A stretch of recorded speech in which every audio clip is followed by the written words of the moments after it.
So everybody by now knows my stance on money hiding games. Whoever does them, they usually see fire and thunder from me if I pay attention, especially if it's a game that I'm maybe interested in playing, or maybe it comes to my attention that they're money hiding these games. From Epic Games themselves all the way to PlayStation and even Xbox. Doesn't matter. If you take a third-party game that you did not pay for the development to try to block it off of other platforms, that is a scummy business practice. I don't care what you think or what you say, because it's a crap practice that is supposed to, in a sense, harm the competition in some way or promote your own platform when you did not put in the work to do it. It doesn't belong to you. Now, if it's a first-party exclusive, do what you want with it, because Nintendo, who we usually put on a pedestal in this regard, this is what they've done, and this is what has kept them successful, right? So when I show comments talking about these things on the channel, and I say, guys, look at people actually championing money hiding of third-party exclusives, one of the most anti-consumer practices that you can find out there. Some of them will either, maybe in a sense insult me, or they'll just double down on what I think is highly silly and illogical in many cases as to exactly what it is that these companies are doing. This audience member has doubled down on that. And what I did with their last argument was I took that argument and I showed how bereft it is and how it also defeated an argument that they made. They said that PlayStation games PlayStation has the best first-party games. They have the best third-party games, which is an irony because they don't own that game. That's actually not true. It's a lie. To say that you own a third-party game that you don't own is a lie, right? And then they said they have the best studios in the world, which it defeats the purpose if their own publisher has to go pay another studio to actually make games for them.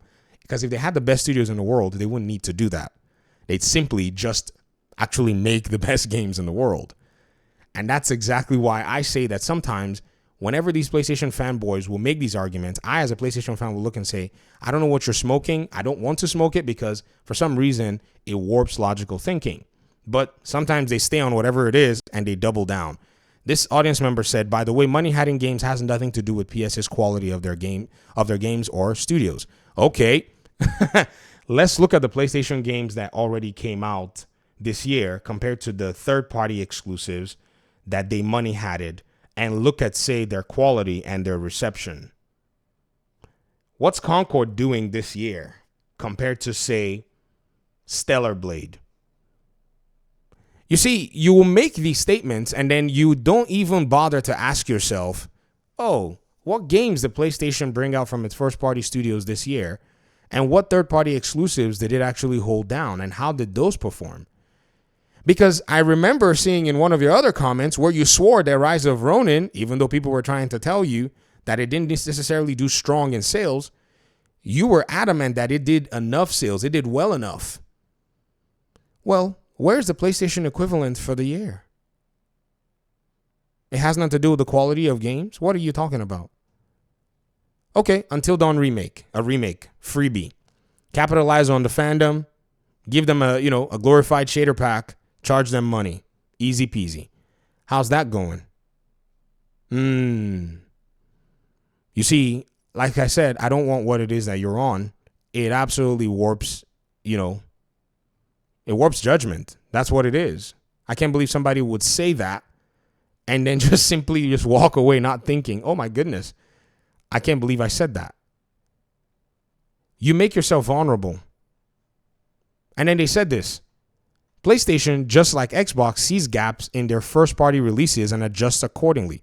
Xbox never even had gaps. It just never had the quality and consistency that PlayStation had from the PS3 through the PS4 days. I played on the PlayStation 4, so I know what I'm talking about. I remember my purchase decision. I bought an Xbox first, and I was like, no, let me play these games that I like, and I canceled the order. I never really played a lot of the single-player games.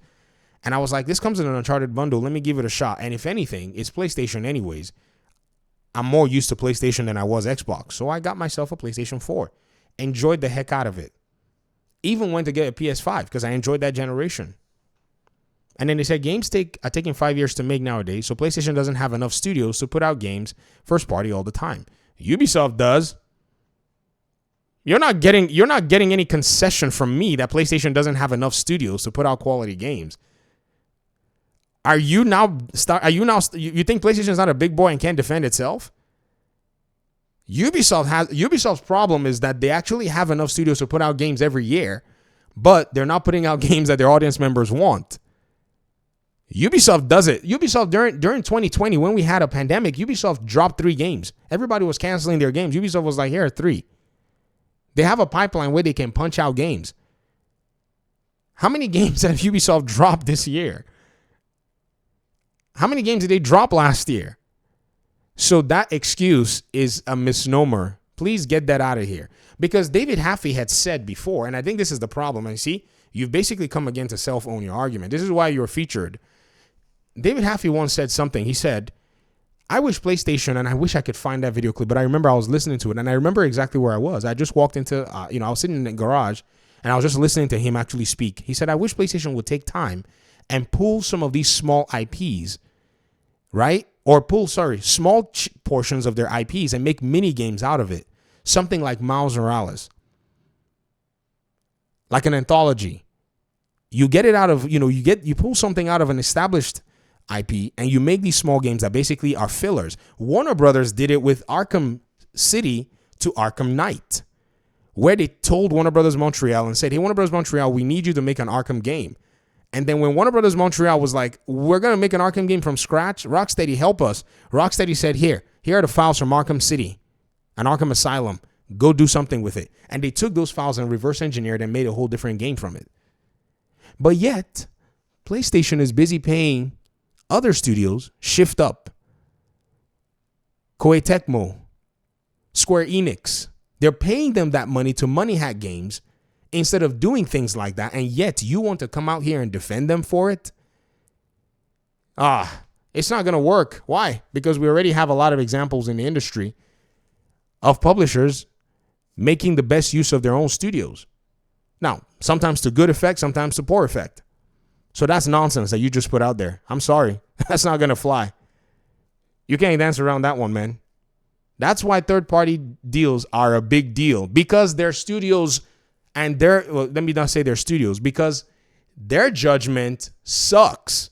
They'd rather, instead of hiring people to support those studios to make those anthologies or make the live service games that will accompany games that players love, they'd rather take that money and go give it to Square Enix so that they can sell a box that has basically no value proposition and no offerings in 2024. And 2025 seems like it will likely be silent as well in terms of first-party production. So you're talking nonsense. It's poor planning. Let me even show you that even within PlayStation's ranks, this is being done. Insomniac has punched out how many games in the last few years, ladies and gentlemen? Insomniac themselves. They made Marvel Spider-Man 2018. Within 2 years, they delivered Miles Morales, even though it's obvious that they would have started development of all that and planning, in good time. Then right after that, they delivered Ratchet and Clank, right? Rift Apart. And then a few years later, with a little bit of a delay, they delivered Marvel Spider-Man 2. Now, quality, all that, yes, we started to see a little quality issue here with Spider-Man 2. But they had to cancel the multiplayer because, I don't know, maybe licensing, maybe they just didn't have the capability and such to do it. But PlayStation's investments are everywhere else. You could literally have hired a supporting studio. That's how Ubisoft does it. They have studios all over the world. They can work round the clock. If Studio A in this time zone is sleeping, Studio B in this time zone is awake, getting and punching out development. Larian did the same thing, even though Larian has a bigger gap in the frequency of their games. They're quite small. But PlayStation as a publisher cannot be given this excuse. I'm sorry. Again, think about exactly what it is you're saying. You're saying money hacking is better than them investing in their own studios. I don't think any sane PlayStation fanboy will agree with you. The moment that they can actually reason through it like this, I doubt they'll be able to argue with you in this, agree with you in this particular analysis. And a lot of people carry this misnomer, and they champion these third-party exclusives that are basically timed exclusives that people on Xbox, if they're just patient enough, because I see some Xbox fans too, and I tell them, what are you doing? The PlayStation fans are subsidizing the game for you. When it shows up on Xbox, you're going to buy it for cheap. Don't worry about it. Xbox is not seemingly worried about it. Even when they did it with Tomb Raider, that was a detriment to their own cause because it was in the Xbox One generation. They weren't even making first-party games, and they went and money had a Tomb Raider. A dumb decision. They could have easily taken that money and invested in their own studios to make a game like Tomb Raider. They had the funds. It wasn't like they were lacking in money. They canceled Scalebound. Can you look at that? Think about it. They canceled Scalebound, and then they went and invested in a Tomb Raider game with Square Enix for a third-party money hat. How silly is that? This is why they got dragged in the last generation. So if they got dragged in the last generation, PlayStation cannot be exempt from the same dragging. So whatever is good for the goose is good for the gander. And you got to be able to go ahead and take it, and roll with it in the way that it comes. PlayStation doesn't get any exemption here. It's poor judgment with money hiding games. Those are my conclusions. Are they going to stop doing it? I don't know. But if they keep doing it, they show that they don't have the best developers in the world. They basically look at their developers. When Naughty Dog said we cannot support a live service game, do you know how shameful that was in development world? Naughty Dog that did Factions. They did the Last of Us multiplayer. When it was time to do Factions, and then they were like, well, it's going to make us a live service studio. I was like, what? Ubisoft Massive is a live service studio, and they punched out 2 single-player games. Yes, call it what you want, but they've also been doing some other single-player games, but on a small scale. This is kind of like one of their first few attempts at doing single-player games, and they've done them almost back-to-back. And Naughty Dog? See, if we dig deeper, it's going to hurt more. Let me get out of here. Thanks for watching the video, guys. Peace out.